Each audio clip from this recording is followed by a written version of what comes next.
एक महत्त्वाची बातमी समोर येते। मुंबईत कचरा संकलनामध्ये 3000 कोटीचा घोटाळा सापडलेला आहे। कचरा वेचक कर्मचाऱ्यांचा हा आरोप आहे। वर्षानुवर्ष ठरलेल्याच 14 कंपन्यांना कंत्राट दिलं जातं। वारंवार एकाच कंपनीला कंत्राट देण्यामागे राजकीय मंडळींचा वरदहस्त असल्याचा आरोपही कचरा कर्मचाऱ्यांनी केलाय। लोकशाही मराठीकडून सफाई कर्मचाऱ्यांच्या प्रश्नांवर सातत्याने मुद्दा उपस्थित करण्यात येतोय। मुंबई जोपर्यंत कचरा मुक्त होत नाही तोपर्यंत लोकशाही मराठी हा मुद्दा लावून धरणार आहे। तुमच्या विभागातील कचरा संदर्भातील व्हिडिओ आणि माहिती 8591942069 या नंबरवर आम्हाला पाठवा। आम्ही त्याला वाचा फोडू।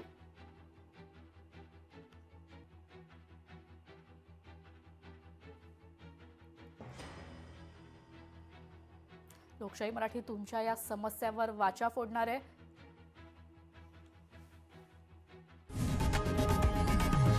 लोकशाही मराठी ऐका, पहा, जागरूक रहा।